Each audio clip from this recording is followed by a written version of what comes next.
I appreciate you guys tuning in to another video. Today we're going to talk about who is Gary Stevenson. Okay, welcome back to Gary's Economics. Today we are finally going to explain how we can stop the economy from collapsing. So guys, I may be a little bit late to the game. I understand Gary, is well known by a lot of maybe the younger crowd, but probably not my generation. I know his YouTube channel is up over 1 million subscribers now. So again, I may be late to the game and I apologize for that, but we're going to talk about Gary Stevenson today and see what he's all about. So Gary grew up in a poor neighborhood in the London area. I don't know a lot about the UK. I'm not sure how the suburbs and everything of London work. Anyway, he was very good at math, and it served him well through school. Speaking of school, he actually got kicked out of high school for selling marijuana. He ended up getting past all that, decided not to do drugs, and he ended up getting into the London School of Economics. He went to the London School of Economics, but a lot like a lot of us, I grew up blue collar too. When I went to the University of Oklahoma, there's a lot of things I didn't know, and my parents didn't know either. Nobody really told us how to navigate, what do you do when you get there? What do you do when you're about to graduate? And so Gary went through some of these things too.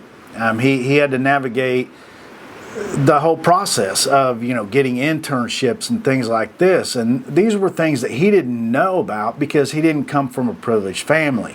So Gary, he waited a little bit too long to, apply for all these internship things and that were going on. And so what he ended up doing was he entered a competition with Citibank to become an intern. Well, he won the local competition there, and he says he cheated at the game. It sounds like, everybody was probably getting inside information, but he says he won, because he cheated in this card game. And basically what it was is a game with cards where you do the things of a trader. And he ended up going to a nationwide competition with this, and he won. He won the entire competition. And towards the end of that competition, they told him, hey, well, we actually rigged the game against you. This last part of it, because they had already seen where he had outdone all the other players, all the other competitors for this competition. So anyway, Gary went on to intern for Citibank, which ended up leading him to get a job there. He ended up becoming a floor trader in the foreign exchange and went on from there. And he was very successful in that. Matter of fact, he ended up becoming one of their top traders, if not the top FX trader in the world. One of the reasons that he was so successful in doing FX trading was that he had to follow the economy very well. And he found out real early on in his career, or in his short career really, that the economists had it wrong. They had it wrong, and so he started betting on the opposite of what the economists were going to say. And he was betting on that the economy was going to continue to do worse because of wealth inequality. And you know what? He was right. And he made a lot of money for Citibank over the years by betting on that. Well, Citibank eventually moved him over to Japan, and he became the foreign exchange trader for the Japanese yen. In Japan, he started suffering probably before he even got to Japan. And I'm getting this from his book. He started suffering from some mental health, some depression issues, which inevitably led him to want to leave the business. He wanted to get out of the trading business. But Citibank wasn't going to let him go so easy. They were going to hang on to him because they were afraid he was going to go work for their competitors, Deutsche Bank or something like that. And so they kept playing games with him. They wouldn't let him leave. They threatened to hang on to a couple $1 million that he was owed in deferred compensation. And they made life really hard on him, which didn't help his mental health issues at all. In the end, he was finally able to win his independence from Citibank and go on about life. Since then, He has started a YouTube channel. He's written a book. I've got it here. It's The Trading Game. I highly recommend this book. It's a very easy read. It only took me about 3 days to read it. It's written in such a way that it's very easy to follow, and it's very common man. It's very common English, I guess. So it's easy to read, and I highly recommend it if you want to know about this young man. I think everybody needs to learn about him and what's going on. Again, he's got a YouTube channel that's got over 1 million subscribers in a very short time. He's making the rounds on a lot of different podcasts, and he's been, even Pierce Morgan, he was on it. He's been on several others where he actually debates some of these other, millionaires and billionaires and sometimes other economists. It's very interesting to watch. So I highly recommend you guys getting on YouTube and looking him up and seeing what he's all about. So guys, let's jump more into what Gary's message is. Again, as I was talking about earlier, during his career, he realized that a lot of the top economists that work for these major banks and even universities, well, they're bought. They're bought and paid for. They are going to teach things, especially in the universities, that make the wealthy look good. It's going to be anything that would discourage you from hurting the wealth of the billionaires. And how do they do that? What do I mean by they're bought? Well, it's real simple. These universities, they need funding. They need grants that are usually given to the universities by politicians or by ultra wealthy people. And so they can pretty much dictate what is going to be taught at these universities. And that's really what's happened. If you don't believe me, guys, that's no conspiracy theory, but you can look it up on your own and just look into some of that. And I'm going to be discussing a lot of these things in future videos. Guys, I'm no economist. I studied a little bit of it in the business school at the University of Oklahoma, but I would never claim to be an economist. The only thing that I can do is learn from other people and learn from their work. And Gary Stevenson is definitely one of those people that I am learning from. I'm trying to learn from, and I'm paying attention to what he has to say because it makes great common sense. And so what Gary's message is wealth inequality is the culprit that is going to continue to cause middle class and poor lifestyles to deteriorate. It's going to continue to happen. It doesn't matter what the GDP says or what some of these other indicators and these statistics, the stock market going up or what have you. He takes a look at it as what's happened with the common man. And this is what he did when he was at Citibank. He's like, man, how are people living? Well, he was still in touch with his friends and his family back in the poor community he grew up in. And he was like, everybody's telling me, all the economists are telling me that, the economy is great. It's going up. But he's talking to his friends and his family, and they're losing their homes. They're losing their wealth. Their wages are stagnant. Sometimes they're losing their jobs. Everything that the poor and the middle class are going through right now, he saw that. And he talks about how a lot of these economists and a lot of the wealthy folks are out of touch with reality. And that is a fact. That is definitely a case. And we're going to talk more about that in some future videos too. So what is his remedy? One of his remedies? Well, he's saying let's tax wealth and not wages. So that's where he's going at along with this. And I understand where he's coming from. And we're going to have some more videos talking about that too. I think he makes some very good points with that. And I want to cover that topic in depth in some future videos about taxing wealth and not wages. He admits that it's going to be a monumental task, and I totally agree with that. I think if you could, right here, right now, Tim's video is going to cause the working class and the poor of the world, of the Western world, to just automatically wake up right now and go, hey, we've got to come together. We got to fight this. And that pendulum started swinging back the other direction today. I still think it's going to take 30, 40 years to correct the problems that has been going on for the last 30, 40 years, and that swung that pendulum back the other, where it is now. I think it's going to take a while. And Gary admits that, he realizes that, but we got to start somewhere. We've got to start spreading the message. And that's why I'm doing these videos. I'm going to start spreading the message. It's time that the Western world starts pulling their head out of the sand and realizing what's going on around them with their neighbors, with their loved ones, with their family, and realize, hey, we've got to start changing this path that we're going down, or it's going to get bad.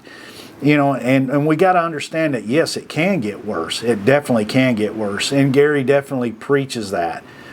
He even refers to, the Charles Dickens days and the Great Depression and things like that. During the last presidential campaign, there for a while, RFK Jr., regardless of how you feel about him, he was the independent candidate in the United States, and he was preaching a lot of this stuff, this wealth inequality, last year, long before last year. And he was talking about how during COVID-19 that we saw the largest transfer of wealth from the middle class and the poor up to the billionaire class that we've ever seen in world history.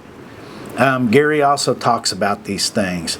There's other, and now that I've been really kind of researching into this, I'm finding out there's some other economists who are breaking the mold here, and they're going, yeah, that's a fact, and this is a problem that if we do not start correcting this, it's going to cause a lot of hardships on the poor and the middle class in the Western world. And you can also start looking up other political commentators, other economists, and you'll see some of these guys out there and these people out there that are talking about this stuff. And I think it's something that all of us need to start paying attention to. And when you start paying attention to it, you're going to start realizing, man, there is a lot of propaganda going on out there. So why do I like Gary? Well, there's a lot of things I like about him, and there's a lot of things I think most working class and poor out there like about him. Number one, it doesn't seem like he's lost his way. Yeah, he's a multimillionaire now. He made millions of dollars working for Citibank. As he says, he doesn't have to work anymore. He's made enough for him to live on and his kids to live on. Now, whatever kind of lifestyle you're thinking, I don't know, but maybe your lifestyle is a little bit different than his. But regardless, he says he can live on that for the rest of his life. And I believe he probably can. He's not a stupid guy. But the thing is he's a millionaire, but he has not lost his way. He didn't forget where he came from. He still has that connection with the people from his old neighborhood. He still likes to go out there and play soccer with them folks, football. He sees how they live. And that's where a lot of people that are in politics, a lot of people in power, the billionaire class, they do not understand how the rest of us live in this world. They really don't understand. One thing that I really like about Gary is he worked for Citibank, and they are one of the largest banks in the world. But it seems to me like he had this defiant attitude about him. He went in there and he made them a lot of money. But he didn't want to be controlled by anybody. And I like that about him. If you watch Gary in a lot of these debates that he does on shows like Piers Morgan and some others, he doesn't hold back. He speaks his mind. Does he do it in a disrespectful way? No. But he's not afraid to tell these guys they're wrong. And I appreciate that about him. So he's not out there sugarcoating anything. But one of the biggest things that I like about Gary is he has used kind of common sense economics and that's the best way I know how to explain it. A lot of people my age, I grew up in the 70s and the 80s. I was a kid back in those days. I became an adult in the late 80s. and I watched my dad, who was blue collar, he was a ceramic tile setter. I watched life become harder and harder for him. I watched my dad's wages go down instead of even just stay constant. Of course, his wages never kept up with inflation. I graduated college in 1992, and I started seeing things where it was just getting harder and harder and harder. And it became really obvious that no matter how hard you worked, the American dream was just getting further and further and further out of reach. And a lot of my generation, a lot of my group of guys coming up, we were like, hey, we're working hard. We're working, long hours. We're working 2 jobs even. I would say at least 1/3 of my entire working career, I was working 2 jobs. Literally working 2 jobs. Working all the time. I hardly ever took a day off. Even when I got on the police department and it was, the leave was liberal, I still didn't take off too many days. So guys like me were sitting around going, man, we're working ourselves to death, and they just keep telling us we're not working hard enough. And and that's one thing that Gary talks about, is there's a lot of harm being done to the younger generation when they're being told, well, hey, you just got to pull yourself up by your own bootstraps, or just become an entrepreneur and everything's going to be great for you. Or, anybody can do it. We just need to deregulate everything so that everybody can become a business owner, and so on and so forth. But the reality is it's not so easy. And it's because the game has been rigged. The game has been rigged against the poor and the middle class. And he talks about that. And he shows the realities of that. And so that really resonated with me. I was watching this podcast that Gary was in, and I commented on the podcast, and I was talking about how I like the fact that Gary is passionate about what he's talking about, right? And somebody commented on my comment and said, guys, this is the world we live in. Really, it's really kind of stupid. I agree. But some guy commented on my comment and said, I wish he'd quit whining. It sounds like he's whining. And I'm like, well, no, I disagree. I think he's just passionate about what he's talking about. And I like that. So this guy comes back and he had nothing else to say to that. And so, of course, what does he do? He goes to slinging insults, and he says, hey, well, you're just one of those people that likes to feel good instead of listening to reason. And I'm going, man, you obviously didn't watch the entire video, because if you want to talk about the logic side of it, yeah, Gary definitely won that debate. But the fact of the matter is, people sit out there and put out these same old talking points. And there was one video Gary was in, it was the Pierce Morgan one, where the guy he's debating, and I forget his name, he's an American, he had nothing more to say, and he goes right into the same old, conservative talking points that you hear all the time. And so it was kind of funny watching this, and you got to pay attention to this. It really, Gary, he's speaking with passion, and he has nothing to, he's not bought and paid for by these rich guys, right? He didn't grow up like one of them. He grew up like me. He grew up like you. He grew up working class and poor. He didn't grow up a multimillionaire, and so he doesn't have any incentive to protect them. Gary's a millionaire now, but, millionaires are not his people. So he's not there to protect millionaires. He's there to protect the working class like us. And he understands the fact that, okay, if they decide to tax him more, he's still going to live a good life, just like millionaires always have. And so one of the last things I want to touch on is, a lot of people will say, well, Gary's only 39 years old. I think he's 39. The last video I saw, I think he said that. Anyway, he's still a young man compared to me, And a lot of people will say, well, he's a young man. He didn't spend very much time in, working for Citibank, or even out there in the trade game, or any of that kind of stuff. So why should we listen to him? Well, I can remember, a passage in Scripture where Paul told Timothy, let no man despise your youth. And I can remember being Gary's age, and trying to talk about certain things that I was pretty knowledgeable about, and having older guys tell me I was just young, dumb, and stupid. Well, come to find out, I wasn't just young, dumb, and stupid. It's something that I had educated myself on, and they had no answer to it. So the first thing they did was despise my youth. They had to run my youth down and use that against me. So, whenever you guys watch Gary Stevenson, understand that. Look at things objectively and with an open mind, and see where he's coming from. Agree, disagree, whatever. So anyway, guys, I hope y'all take the time to go look him up and see what he has to say, because I think he's got a lot of knowledge and a lot of wisdom in what he's saying, and I think it's something that we need to start acting on now. Guys, I'm getting up there in age. I really don't have more to offer this world, this working world anymore, except for sitting here making videos like this and promoting this younger crowd that's coming up and trying to be a part of that. That's all I have to offer. And if I can do that, that works for me.